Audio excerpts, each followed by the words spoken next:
తాకట్లో ఉన్న మీ బంగారాన్ని విడిపించి ఆ రోజు ఆన్లైన్ రేటుకి కొంటాం. Sharma gold company. ప్రేక్షకులందరికీ నమస్కారం. సుమన్ టీవీకి స్వాగతం. నేను గీతాంజలి.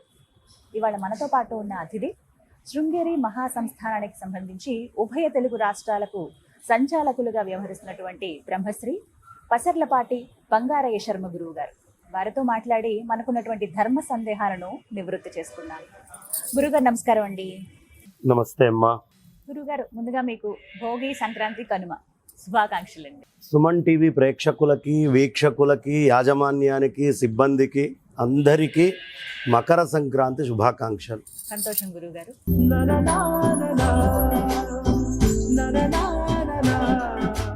పండుగ విశిష్టత తెలుసుకోవాలనుకుంటున్నాం మీ మాటల్లో.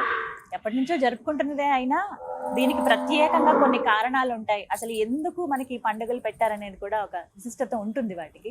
మీ మాటల్లో తెలుసుకోవాలనుకుంటున్నాం. ఇది చాలా విశేషమైన పండుగ. భోగి, సంక్రాంతి, కనుము, ముక్కనుము మూడుగా ఇది చెప్పబడుతుంది.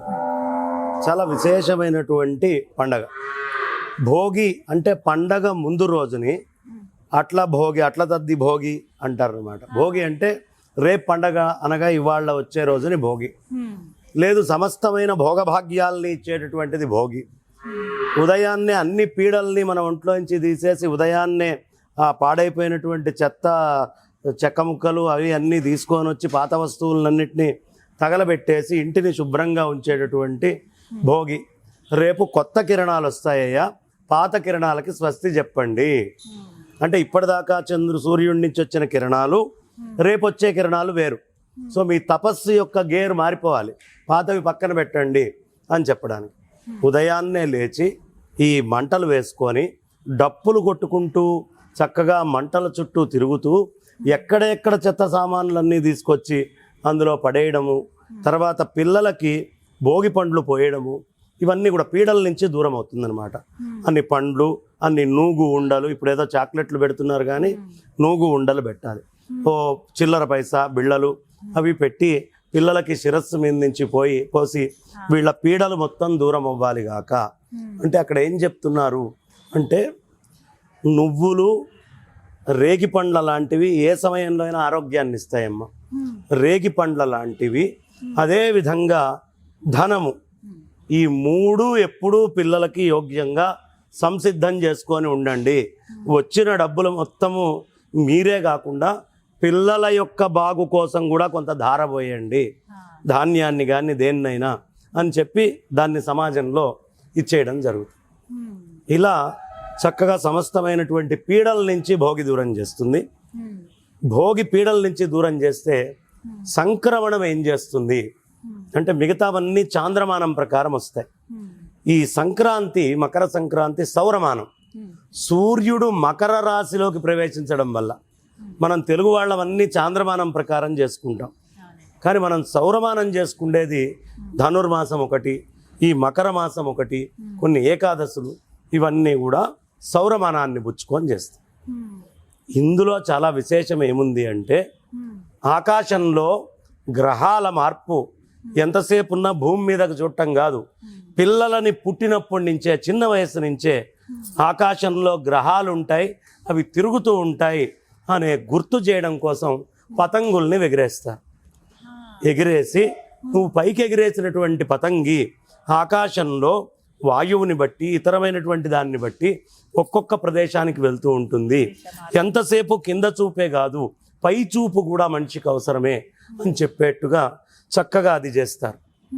చేస్తూ సమస్తమైన విషయ విజ్ఞానం పిల్లలకు ఉండాలి అని చెప్పి బొమ్మల కొలువు తెచ్చి మనకుండే ఆచారాలు, సంప్రదాయాలు, గుళ్ళు, పద్ధతులు, పక్షులు, పాడి, పంట, రైతులు, బండ్లు, ధాన్యాలు ఇవన్నీ తీసుకొచ్చి బొమ్మల కొలువు కింద చక్కటి తోరణాలు అన్నీ కూడా కట్టి మొత్తము వాడికి సమస్తమైన విషయ పరిజ్ఞానము బొమ్మల్ని పెట్టి చూపించాలి. ఈ బొమ్మల్ని పేర్పిస్తూ వాళ్ళకి నేర్పించాలి అనేటటువంటి విజ్ఞానంతో బొమ్మల కొలువులు, కొత్త వస్త్రాల్ని ధరించటం. ఇంతకాలం నా కోసం నా పొలంలో పడి అది ఎంతసేపు పనిచేస్తుంది, ఈ పశువుల్ని నేను ఆరాధించాలి అంటే వాటికి బాగా ఉత్సాహం కలగాలి. నేను ఒక్కడనే ఆడుకోవటం కాదు, పశువులు కూడా ఆడుకోవాలి అని పశువుల్ని కూడా క్రీడల్లోకి తీసుకొని వెళ్ళటం. అంతే తప్ప హింస పెట్టి కష్టపెట్టి ఒక కోడి బతికి ఒక కోడి పోయి ఇది కాదు సంప్రదాయం. ఆవుల్ని అదేవిధంగా ఎద్దుల్ని వీటన్నిటిని పూజించుకోవడం, మనతో పాటు ఆటపాటల్లో వాటిల్ని కూడా నాయన మీ వల్లే కదా మాకు తిండి దొరికింది, ఈ భోగభాగ్యాలు మీరు కూడా మా పండగలో విశేషం కావాలి అని చక్కగా సంక్రాంతి పండగని సంకురమయ్యని దలుచుకుంటూ, అంటే సంకురం ఏం చేస్తోంది, నిన్నటిదాకా ఎక్కడ ఉన్నాం, దక్షిణం వైపు ఉన్నాడు స్వామి, ఇప్పుడు ఏమవుతున్నాడు, ఉత్తరం వైపుకి యాక్సెల్ మారుతోంది. అందుకని సంక్రాంతి ముగ్గులు వేయాలి, ఆవుల నుంచి గొబ్బెమ్మల్ని తీసుకెళ్ళి పెట్టాలి. ఇది రైతుల పండగ, ఇది రైతుల పండగ అని ప్రతినిత్యము రైతుని కొలిచేది ఇంట్లో గృహిణి. ఏం చేస్తుందో తెలుసా అమ్మ, నిద్ర లేచి మొత్తం ప్రపంచానికి కర్తవ్య బోధ చేస్తుంది. నాయన ఆనందంగా మనం అందరం ఉండాలి అంటే ఓ చీపిరి కట్ట తీసుకొని ముందర ఊడుస్తుంది కసుము. ఈ కసుము ఎందుకు ఊడుస్తోంది అంటే చెప్తోంది తను మనకి సందేశము. రైతు ఎప్పుడైనా పంట పండించాలి అంటే పైన మట్టిని తీసేయాలి, తీసిన తర్వాత దాన్ని ఎరువులతో సారవంతంగా నింపాలి. పేడ నీళ్లు తీసుకొచ్చుకో, దాని మీద చల్లుకొని ఈ సూత్రాన్ని నువ్వు పాటిస్తే నీకు ధాన్యం వస్తుంది, అదే బియ్యపిండి. ఆ వచ్చినటువంటి ధాన్యము నేను ఒక్కడనే తినాలి అనుకోకు, దాన్ని నువ్వు తీసుకొని వెళ్ళి ముగ్గుగా వేస్తే ఎక్కడెక్కడ ఉన్న చీమలు వచ్చి భూతదయతో అవి తింటాయి.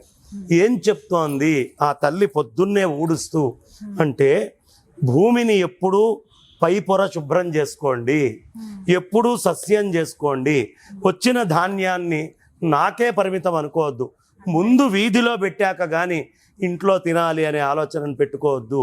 అప్పుడే గ్రామం బాగుంటుంది, అప్పుడే వీధి బాగుంటుంది, అప్పుడే ప్రాంతం బాగుంటుంది, దేశం బాగుంటుంది అని ఇన్ని రకాల పూజలు చక్కగా మనకి చేస్తారు.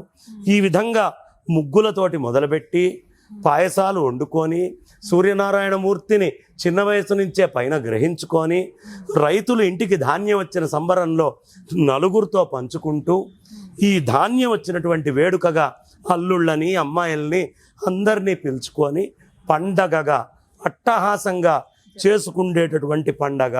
ఈ పండగ వేదకాలం నుంచి ఉంది. దీన్నే అవఢోత్సవం అని అంటారు.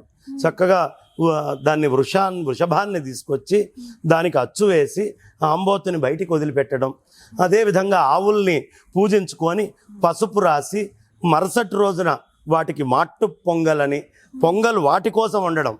ఎంతసేపు వాటి నుంచి ధాన్యం తెచ్చుకొని నేను తిన్నాను నేను పడుకున్నాను కాదు, వచ్చిన ధాన్యాన్ని వండి అమ్మా నీ వల్లే కదా నేను తింటోంది అని ఆవుకి పెట్టడం కనుమ రోజు. అదేవిధంగా పక్షి పూజ కూడా చేయమంటారు.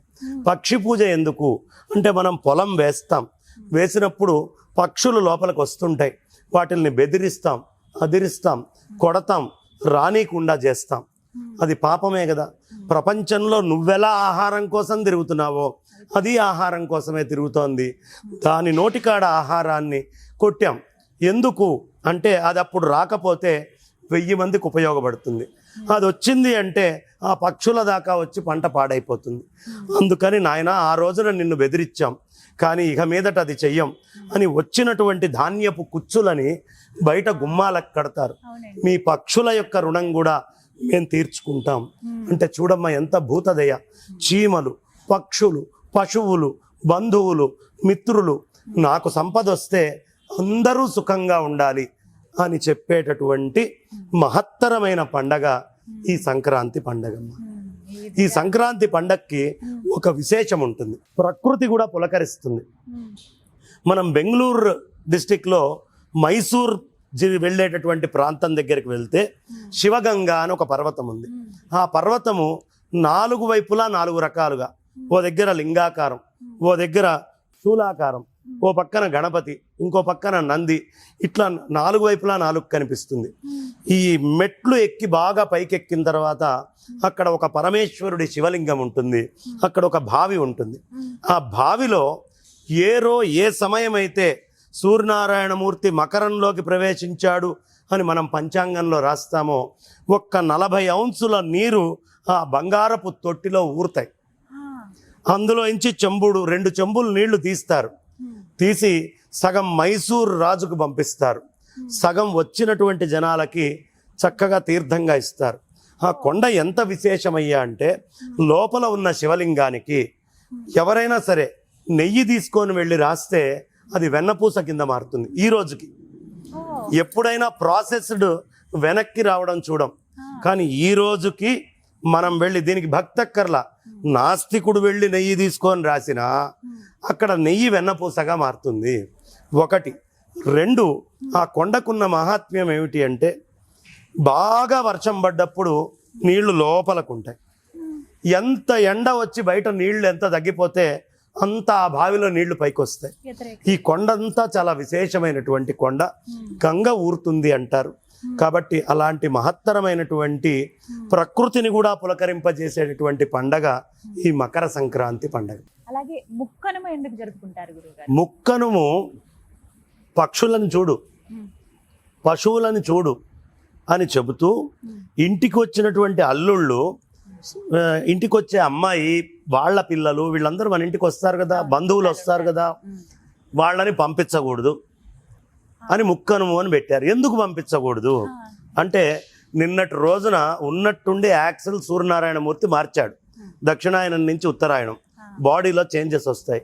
దానికి తోడు అరిసెలు తిన్నావు, దానికి తోడు గారెలు తిన్నావు, దానికి తోడు రకరకాలైనటువంటి భక్ష్యాలు అన్నీ తిన్నావు, ఉప్పొంగావు, ఎగిరావు. నువ్వు ప్రయాణం చేస్తుంటే మధ్యలో తేడా వస్తే ఎవరిది బాధ్యత? అందుకని నాయన కనుము ముక్కనుము ఇంటికి వచ్చినటువంటి ఆడపిల్లల్ని అల్లుళ్ళని పంపించకుండా ఇంకొక 2 రోజులు ఉంచుకో. అల్లుడు 2 రోజులు ఉంటే ఆ 2 రోజులు పండగ అవుతుంది కదమ్మా. అందుకని మళ్ళీ ఆ స్థాయిని మెయింటైన్ చేయాలి. అప్పుడు ఏం చేస్తారంటే ఇక్కడ పశువులకి ఏ విధంగా అయితే రుణం తీర్చుకునేట్టు చేస్తున్నారో అక్కడ అల్లుళ్ళకి కూడా అదే విధంగా కూతుళ్ళకి వచ్చిన వాళ్ళకి అన్ని రకాలుగా చక్కగా అన్ని సంభారాలు తయారు చేసి వాళ్ళకి కానుకలు ఇచ్చి వాహనాలు వస్తువులు కొత్త అల్లుళ్ళకి ఆ పండక్కి పిలుచుకొని చక్కగా ఆనందంలో, నేను ఆనందంగా ఉన్నప్పుడు నాకు సంపద ఉన్నప్పుడు అల్లుడా నువ్వు వస్తే ఇలా ఉంటుందయ్యా, మాకు కూడా ఇబ్బందులు ఉంటాయి, నువ్వు ఉరుక్కుంటూ వస్తే చేయలేము, అందుకని సంక్రాంతికి రావయ్యా ఈ విధంగా ఉంటుంది అని చెప్పి సంపద ఉన్నప్పుడు బంధువుల దగ్గరికి వెళ్ళి ఇబ్బంది పెట్టినా తప్పులేదు, కానీ ఇబ్బందుల్లో ఉన్న బంధువుల్ని ఇబ్బంది పెట్టకూడదు అనే సందేశాన్ని, తర్వాత కుటుంబ వ్యవస్థని నిలబెట్టడాన్ని, ఒకళ్ళకొకళ్ళు కలిసి ఉండడాన్ని, అల్లుడు మామ సరదాగా ఆడుకోవడం మాట్లాడుకోవడం లాంటివి, అదేవిధంగా కూతురికి పుట్టింట్లో ఉండే ఆనందాన్ని ఇవ్వడాన్ని, ఇలా అనేకమైన సామాజిక ఆధ్యాత్మిక అంశాల యొక్క కలయికే ఈ కనుము ముక్కనుము. అన్ని కూడా ప్రకృతితో ముడిపడే ఉంటాయి. అన్ని ప్రకృతి. అదే మన వైదిక మతంలో ఉన్న గొప్పతనం. ప్రపంచంలో ఇంకెక్కడా ఉండదమ్మా. ఈ గొప్పతనం ఒక్క వైదిక మతంలో మాత్రమే ఉంటుంది. అందుకని ఈ సంక్రాంతి, భోగి, కనుము, ముక్కనుము ఇవన్నీ కూడా మనకి ఆరోగ్యాన్ని, బలాన్ని, కుటుంబంలో ఉండే బంధుత్వాల బలాన్ని, ఆ అనుబంధాలని జాగ్రత్తగా కాపాడేటటువంటి మహత్తరమైన పండుగ. చక్కగా వివరించారండి. ధన్యవాదాలు గురుగారు.